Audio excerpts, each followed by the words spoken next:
what was so satisfying was after the payoff was made, within an hour, his mother calls me and said, my son just came home with $500. Wow. And he said he got it from Crime Stoppers. Yeah. And I don't believe him. And I said, believe him. I said, number one, he helped solve a aggravated assault. Unbelievable. Yeah. So, and then she was totally relieved that her son, of course, made it honestly. You heard that there. Former Crime Stoppers coordinator Lieutenant Sam Walsh sharing one of the many, many crimes solved and cash rewards paid out over the 40 years of Michiana Crime Stoppers. Even if the person who provided the tip is a 10-year-old and his mom had to verify how he got the reward money. It works. More of that later, but first, welcome to Round the Bend Now and Then, a podcast that shines a light on the South Bend and Mishawaka areas past and present. Through interviews with local business owners, leaders, and community members, our listeners and I learn together about all of the great people and great things going on in our community, as we also learn about South Bend and Mishawaka's history and how intertwined our past is with our present. Like many folks my age who grew up in the Michiana area in the 1980s and 90s, I distinctly remember the Crime Stoppers commercials. I remember watching the reenactments of local crimes every week on TV, and then hearing the jail door slam shut and Lieutenant Sam Walsh saying, "Crime Stoppers, it works." Little did I realize that 35 to 40 years later, I'd be interviewing Lieutenant Sam Walsh in my basement studio for something called a podcast, and that I'd be sharing the story behind those commercials and newspaper articles, telling us that if we knew any information that would lead to the arrest or indictment of the suspect, that we'd be assigned a code number and we wouldn't get our name asked. So on this episode, I meet with retired Lieutenant Sam Walsh, who in 1983 was tasked with launching the very first Crime Stoppers program in the Michiana area. A little background here. Crime Stoppers was started by a young detective in Albuquerque, New Mexico in 1976. He was sick and tired of chasing lead after lead, and he knew that other people in the community had information. The tipping point was the murder of a young college student that he knew information was out there. So, members of law enforcement, the media, and the local community came together to offer a cash reward to solve the crime to anyone who anonymously came forward with information that would help solve the murder. Within 72 hours, they had received calls and the murder was solved. This led to the creation of the program called Crime Stoppers, which offered a cash reward to those individuals that provided anonymous tips that led to the arrest of suspects. It took off almost immediately, and since then has spread all across the globe.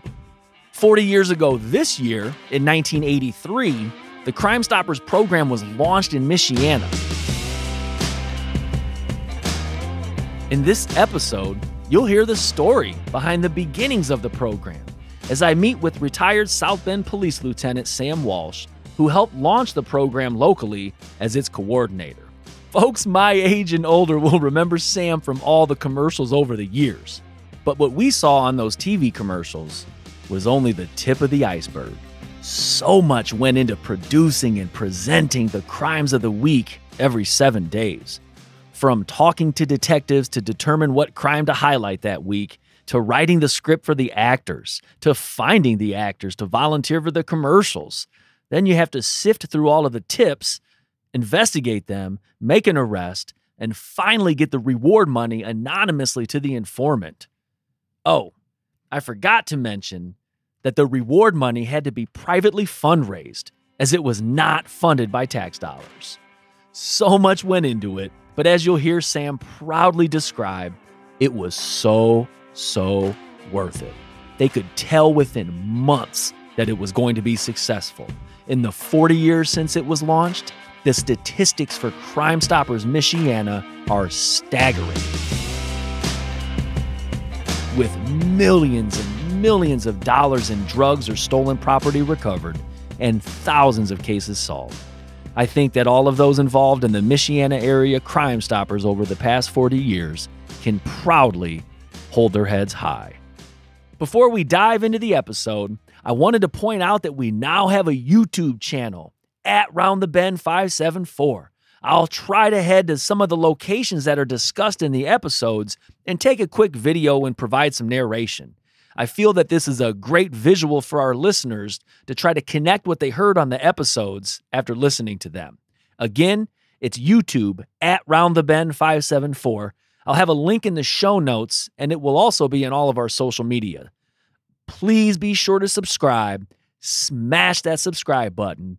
Also, please like the videos and share them. Again, YouTube at Round the Bend 574. Next, before we dive into the launch of the Crime Stoppers program, Sam gives a little background about his career in law enforcement. Thank you for coming on. And last time we talked about the block, the 1200 block of West Washington.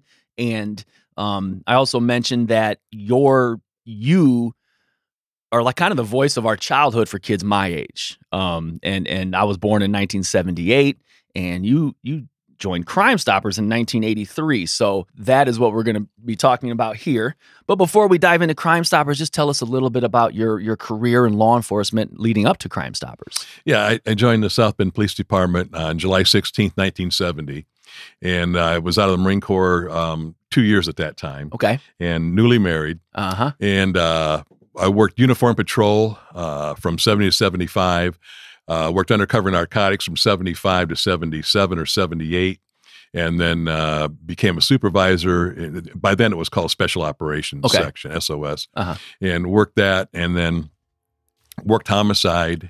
And then I was selected because of my background. I'm told that they selected me for the Crime Stoppers coordinator.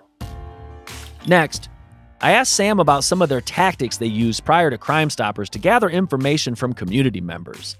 And as you'll hear, the biggest way to gather evidence was to cultivate an informant for information about crimes. And that is not easy. You were on another episode of The Block, 1200 block of West Washington, and you shared several stories about the different things that you had to do to gather evidence. I mean, you had to do stakeouts in hot, old, sweaty, dusty, abandoned buildings. You had to work undercover to work with informants in order to facilitate drug buys and those types of things. But during all of those times, pre-Crime Stoppers, man, how heavily could you depend on the people who knew information in the neighborhood to voluntarily come forward?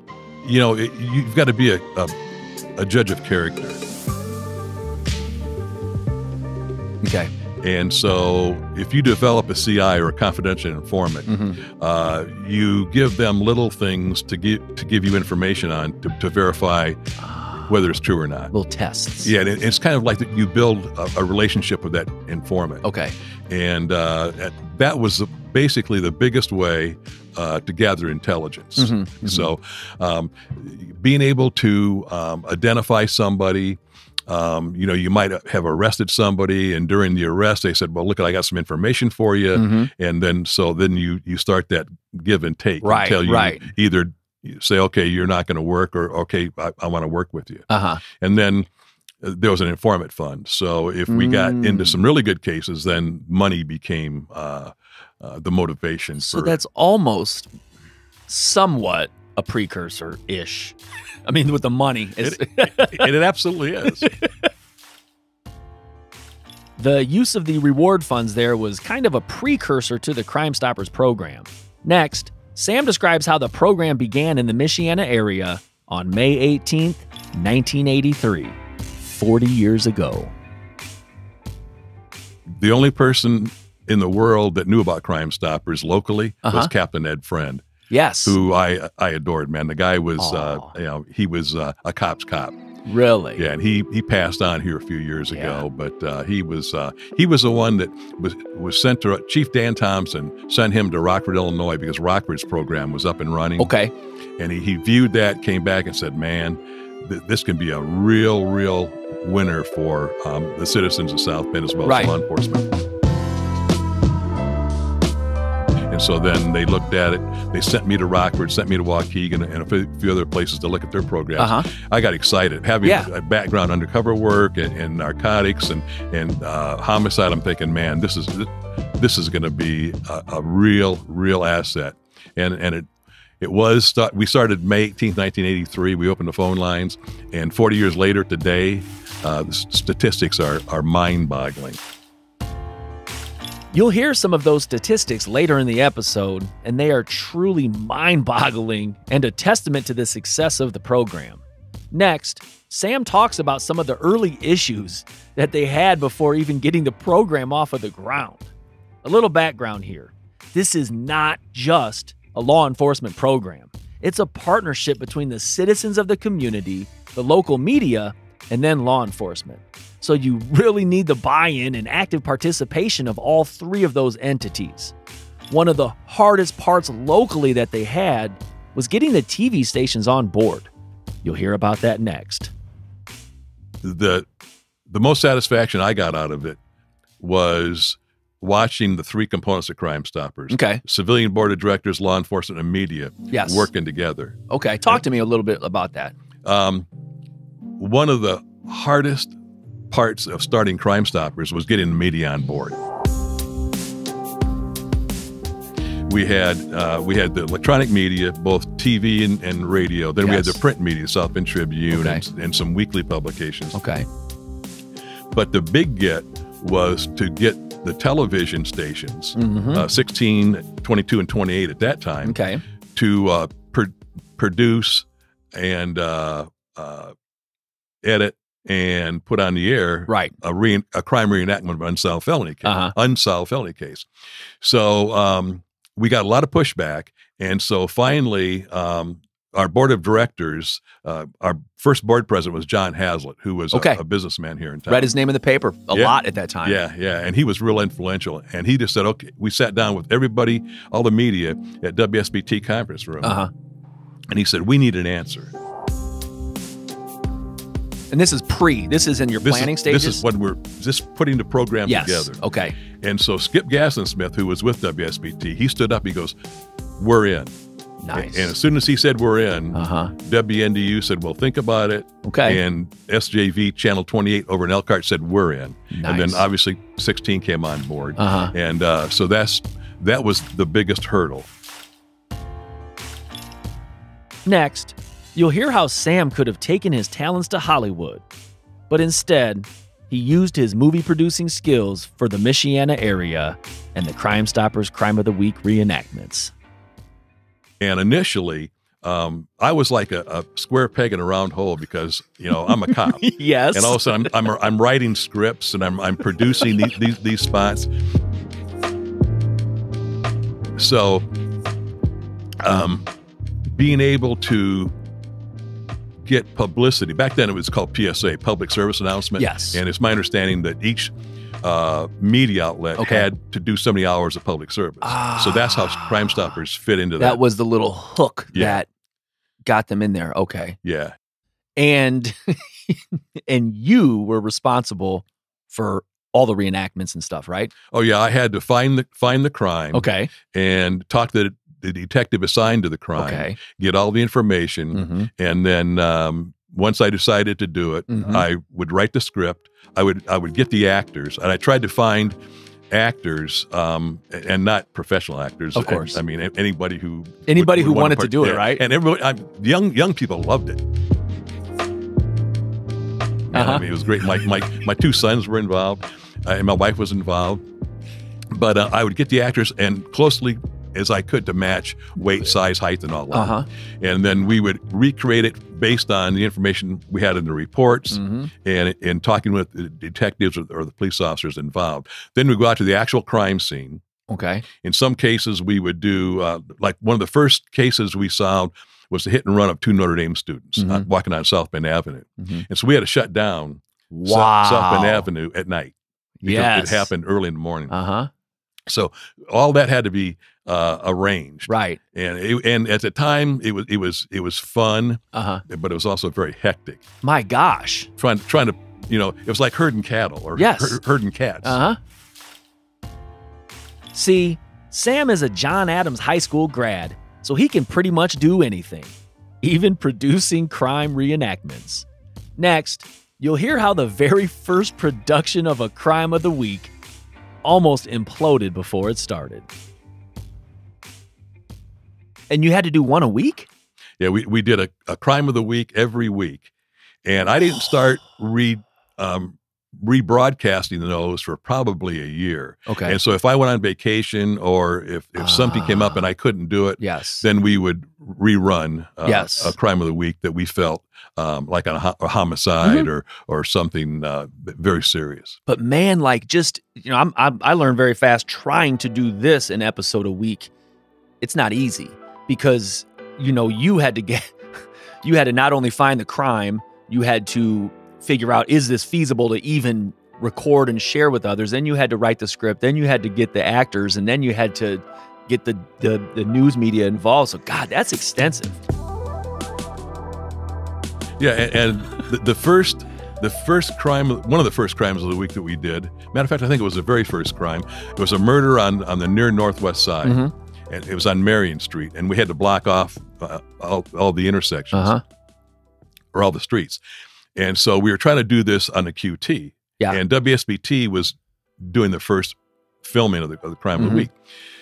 So, unbeknownst to us, a Channel 16 reporter heard the scanner traffic, and she thinks there's a real crime going on.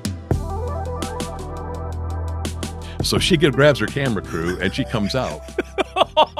And so I'm standing there, and I'm nervous anyway because it's the first time I've done anything. Of course. And so all of a sudden I see her and her cameraman get out, and her cameraman's got his camera on his shoulder, and I'm thinking, you know what? As much as the difficult time we had selling the media on this, the last thing I want to do is make one of the channels mad or stations mad. So anyway, she came up to me, and she said, "What's going on?" And I told her what was going on. Yes. And she got really upset that I told her, I said, "We can't, you can't film any of this." Correct. And so she stormed off with her cameraman, got back in her car and left.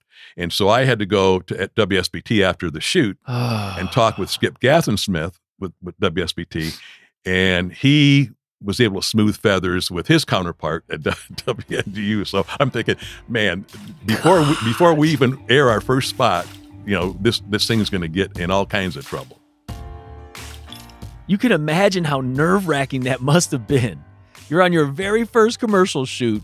There has been tons of work just to launch the program. Now that it's launched, you've identified the crime to highlight, you've written the script, gathered the actors, you're on the scene about to film, and that happens. Next, you'll hear that wasn't the only time that Sam was put under pressure during that first taping.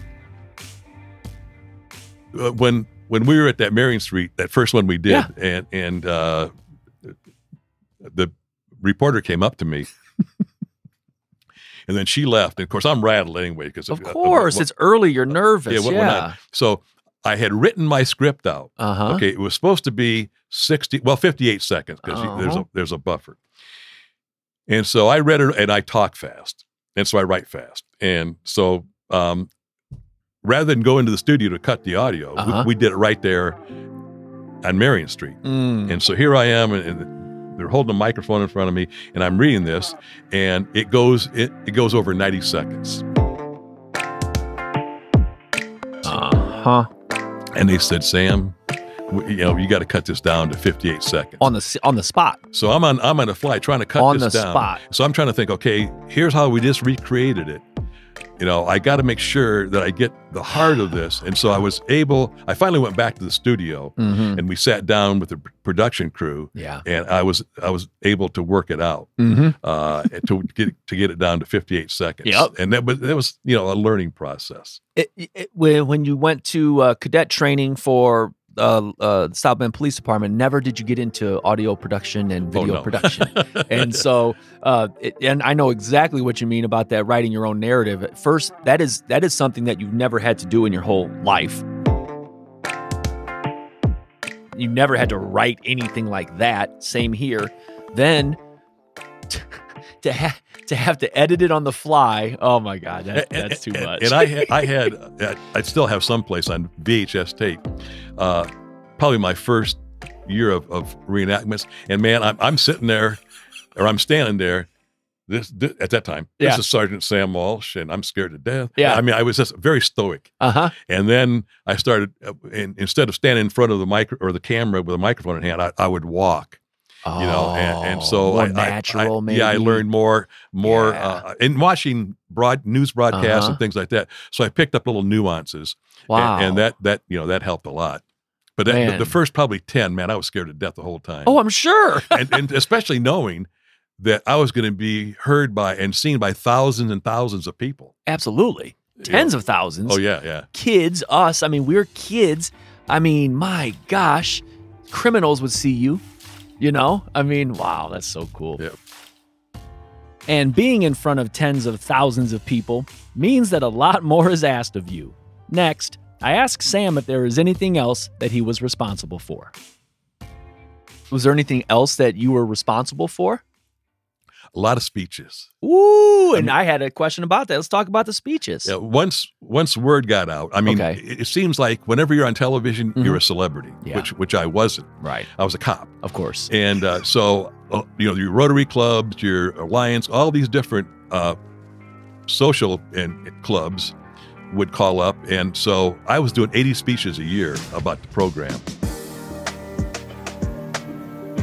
Oh. Yeah. And so not only did I work a day job, but a lot of those speeches were at night. Yes. And I talked to a lot of the schools about Crime Stoppers. So, and it was really good because it was spreading the word. Yes. And probably the hardest concept of the program was how can you remain anonymous? Yes. And, collect your reward if you help solve the crime. And so I would explain that to people. Then once I explained it, they'd understand. Right. Goodness gracious. Yeah. 80 speeches a year. That's one every 8 times 4 days. That's wow. That's a couple a week. It was a lot. Yeah, man, that's amazing. And to be able to open up with a new joke when you're talking to the same group, like maybe the second time in 6 months because they can't find another speaker. Hey, Sammy, come over here and give us a speech. You try to get a new joke and new material, but there's not a whole lot of new material when you're talking Crime Stop. And like you said, you're a law enforcement. Like this is, it's not your main. You're not. You didn't get into it to be a public speaker. It was on the job learning, literally on baptism by fire. That's what I call it. Great analogy. And another thing I've learned in my life and career is, man, even if you have any hesitation or anything, who cares? Just dive in and do it. That's right. And now, a brief message from me to you, my listeners. Folks, I need your help in spreading the good word about Round the Bend Now and Then with your friends and family who you think would enjoy it. I obviously want to grow the show and increase our listeners, but I also want to be sure that we share the good things that we learn about the people that I interview in their businesses, their organizations, books, etc. To share, all you have to do is copy the show's website, paste it in a text, and hit send to a friend. Or just tell them to Google Round the Bend Now and Then, and it's right there. Tell them that we're on all of the popular podcast apps like Apple, Spotify, Amazon, and so forth. And while you're at it, tell them to download, like, or subscribe to the show on whatever podcast app that they're using. And if they're feeling especially squirrely, tell them to leave a review on why they love Round the Bend Now and Then. I thank you in advance for helping to spread the good word. And now, back to our episode. I mentioned earlier about the Crime Stoppers program not being funded by tax dollars, and it was a partnership with law enforcement, the media, and a civilian board. Now, growing up, we always heard about being assigned a code number and we won't ask your name. I always wondered how they got the money to people. Obviously, this was all pre-internet, pre-PayPal, and all of that. Next, you'll hear how it was a true partnership, even down to the methods of how they paid the rewards to tipsters. And one of the biggest, we had the 3 components. We had the civilian board of directors, and their job basically was to raise money because no tax dollars were used to pay rewards. So they were to promote the program, like we had somebody in charge of advertising, so to speak. And then we had the fundraising arm. And then once a month or sooner, if need be, I'd get together with them. Okay. And in a formal meeting, I'd explain to them, we had an agenda, I'd explain to them what was going on. And then the best part was I would present cases for reward amounts. And so I would present the facts of the case, how the arrest took place. And once an arrest took place, then the caller was eligible to receive a reward. Correct. There was no conviction involved. Correct. So they had to raise the money. Okay. So I would go to the meeting, and like for murders and rapes and your more serious crimes, I always would recommend $1,000. That was our maximum that time. I think today it's like $2,500. But then the cool thing was the board of directors, two of them would get together. I'd have them pay off the callers. So the caller would call in and say, hey, I heard that my crime was solved. Okay. And what we assigned them a caller code number. And so they'd call in and they'd say, okay, this is a caller code number 1. And so, okay, you've got a reward coming of $1,000, and you hear like a little gasp on the phone, like, oh, really? Yeah. And so then I would ask them, okay, now we're going to have to meet you in a community to pay you the money. Wow. And so we need to know where you want to meet, what you're going to be wearing, if you're black, white, tall, short, whatever, mode of transportation, and then we'll go from there. And so our board members they were afraid at first. I shouldn't say afraid. They were apprehensive. Yes, apprehensive. But I went with them at first. I let them get out of the car and do their thing. And so that was a part of the board that they didn't realize they were going to do when they came on board. But once the word spread amongst them, they all wanted to do it. So they physically saw the informant? Absolutely, yeah. Really? Yeah. Okay. And then after that, for the lesser amounts, we set up a drive-in window with First Source Bank. Yes. And what they would do, the callers would write their caller ID number on a piece of paper, present it to the drive-in window, and then the car would have to match, and they would have to match clothing and things like that. I found an article that was written only 2 months after the program launched, July of 1983. They knew early on that it would be successful, but it took the solving of a particular crime to convince some of Sam's colleagues. I found an article from July 28th, 1983, a year into it, right? No. It was a few months. A few months into it. It started in May, and it was titled, Program Extremely Productive. Within 2 or 3 months, you guys had 13 felony crimes in the first 60 days. And it was quoted like that far exceeded the initial expectations. Of those 13, you had murder, attempted murder, armed robbery, aggravated assault, and auto theft. 2 months. And those are all major felony crimes. One of the first crimes that we solved, let me back up. Crime Stoppers was a new concept to South Bend Police Department. And a lot of guys and a few of the women didn't have a whole lot of confidence in Crime Stoppers. They looked at me being on television, and I'd walk through the halls of the police department. Would they tease you and stuff? All the time. So one evening, Lieutenant Ray Woodward was responding to a domestic situation, and he was shot. He survived. Okay, good. But we aired that crime of the week. We did that real quick, and we aired that, and within, I think, 24 hours, it was solved. Wow. So that kind of boom. Yeah, that gave us bones with the rank and file of the police department. So then, and it was a matter of just, and I had to really walk a tightrope because I didn't want to seem like, okay, here's this guy, he's on television and radio all the time. I wanted to be the regular guy that I was. So, and I think eventually, within the first probably 6 months, that became a solid concept within the police department. We continued the talk about Sam having to adjust to being on TV and how that could affect his relationships with fellow police officers. Well, there was a certain perk that he ended up receiving that couldn't have made the situation much better.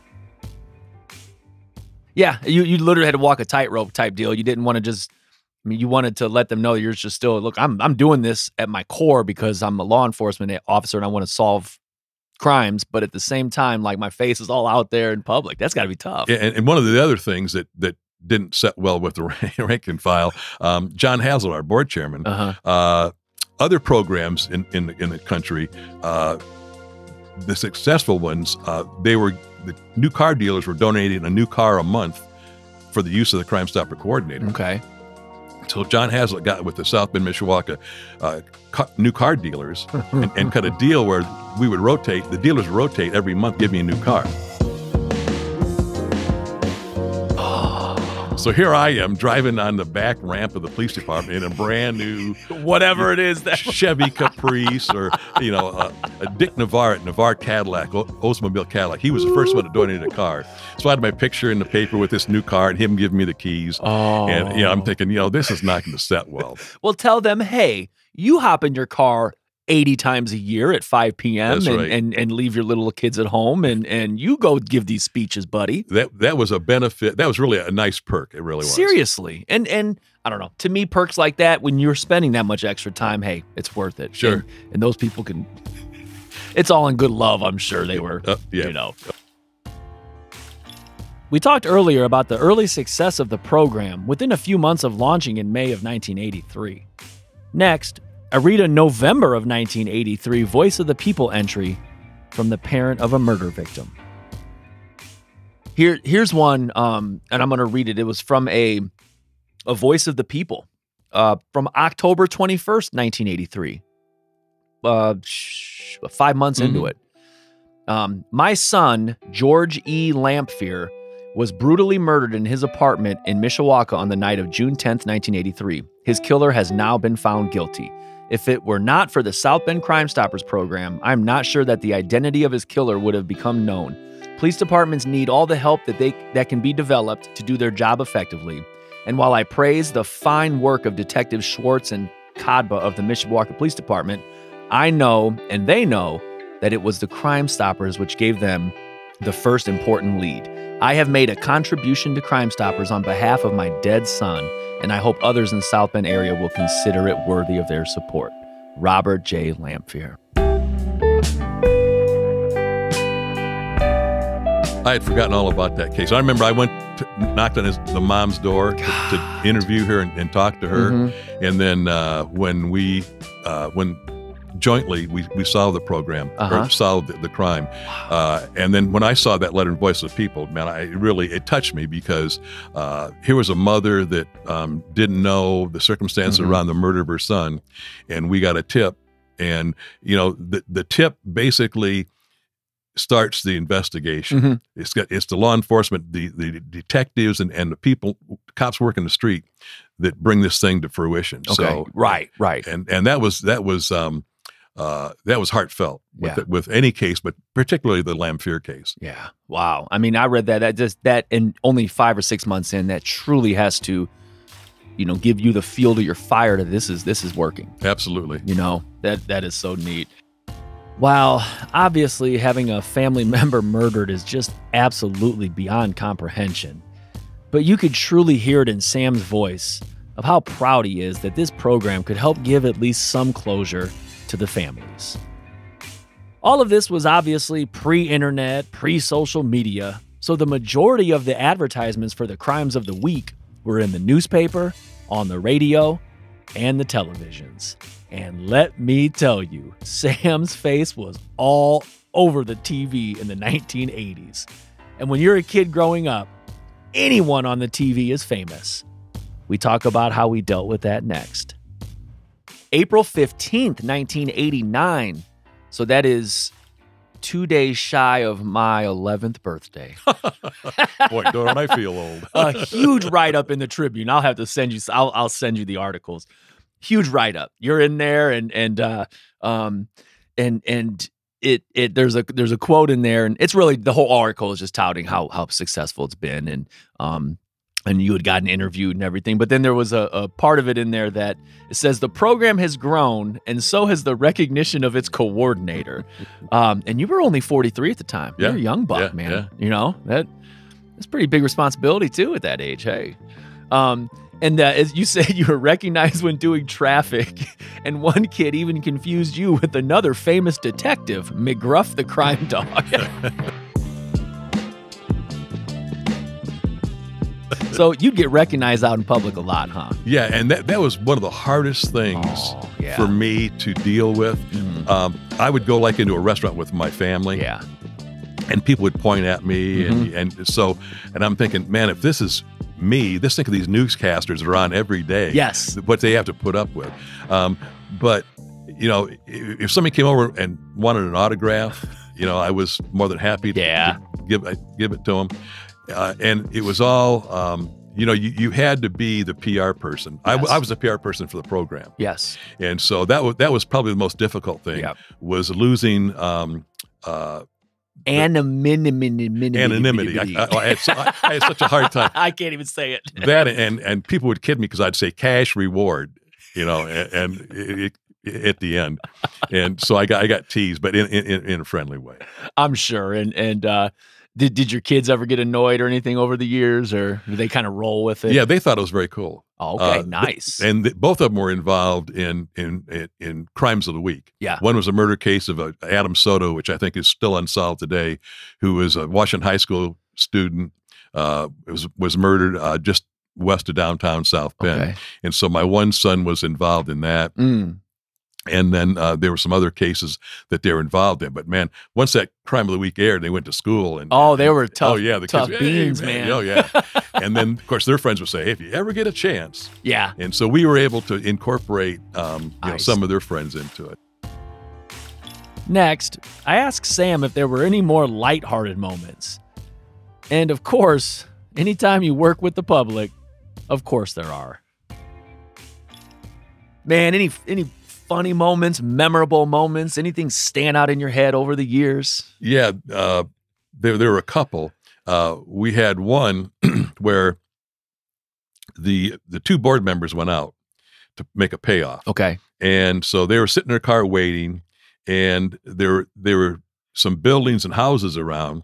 And so they see a guy pop his head around the corner of this one building, and it looked like he had a nylon stocking over his head. Oh, Lord.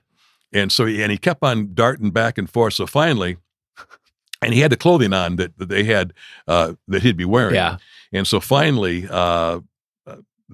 he approached them and was very timid. Of course. And so he had, you know, how you look with your face is all distorted with the smushed. Yeah. And so that was funny. Yeah, I could imagine. Scary too for the board members. Yeah. And another thing, we had an armed robbery. It was an aggravated assault. The person was stabbed during the armed robbery. And the caller sounded young on the phone right when I talked with the caller. Yeah. So finally the case was solved, and we set up a payoff. And so I'm asking him his description. Right. And so he gives me a description of himself. And then he said, then I'll be riding my bicycle with a banana seat. Okay, like a little old school Schwinn girl bike. So anyway, the board members go out there, and this kid was like 10 or 11 years old. Oh, wow. But he was in that mix where he heard this information. So what was so satisfying was after the payoff was made, within an hour, his mother calls me and said, my son just came home with $500. Wow. And he said he got it from Crime Stoppers. Yeah. And I don't believe him. And I said, believe him. I said, number one, he helped solve a aggravated assault. Unbelievable. Yeah. So, and then she was totally relieved that her son, of course, made it honestly. So, yeah. Wow, that's neat. That's wild. That's really neat. Well, for one, I'm glad the mom was on his ass. Yeah. Because a 10, 11-year-old coming home with $500. Yeah. Everyone involved in the Crime Stoppers program over the years should be absolutely proud of themselves for how successful the program has been. And success for programs like this are measured with data. First, Sam describes what he is proud of. Then, he shares some of that data, and it truly paints a picture of how successful Crime Stoppers has been. Even by early 1987, 4 years in, there was an article touting that $1 million in loot had already been recovered. And you guys had already won awards by 1987. Yeah. I mean, ranked in the top 10, and so you knew it was effective. With all those rewards, man, what are just some of your most proudest of Crime Stoppers? You know, I think bringing the board together, the board of directors together, and law enforcement, and then making friendships along the way, making friendships with families of maybe a murder victim, somebody who you helped along the way. And I mean, there were the 8 or 9 years that I did it. I mean, there were just so many great things. Yeah. But one of the things that statistics wise, early on, you mentioned success early on. A couple of weeks, couple of months. But I picked up. I went on the Crime Stoppers website. Yeah. And as of today, since May 18, 1983, the program has been involved and supplied tips in 8,075 arrests, 13,188 cases were cleared, rewards paid $1,084,000. Think about that. That's insane. $1 million. I never in my life back in the day. $1 million and $1,000 and $500 rewards. Yeah, and a lot of those were even $100 and $200 rewards. And the stolen property recovered $7.6 million, drugs seized $10.2 million, total recovery of drugs and stolen and narcotics and stolen property $17,800,000. It is beautiful. And that was you in 83, man. I mean, did you ever think 40 years later you'd have that? No. I didn't know how long the program was going to last. Right. Because in law enforcement, programs come and go. Same as education, man. Yeah, exactly. Come and go. Yeah, I mean, like the DARE program. Yeah. There's some programs that were really, really successful. Other programs that fell by the wayside. Right. I didn't want Crime Stoppers to do that because no. it was a law enforcement tool that was unique. Yes. And was very beneficial. Yep. So, Yep. but to see Dave Schock, Cindy, and Kayla carry on, and to read these stats today. Thank you for listening to another episode of Round the Bend Now and Then. Thank you, Sam Walsh, for sharing some of your memories behind launching the Crime Stoppers program in Michiana. For all of the reasons that you all just heard, it has been an absolute smashing success. And on behalf of our community, I thank you, Sam, and everyone involved for helping to keep our streets safe. Thank you once again, Sam, for joining me. As always, please be sure to follow us on all of our social media platforms. And most importantly, again, please share our show with others that you think would appreciate it. We have several hundred listeners to each show, and if each of you just shares it with one person, man, that would make a huge difference in getting the word out and increasing our listeners to hear all about South Bend and Mishawaka's Now and Then.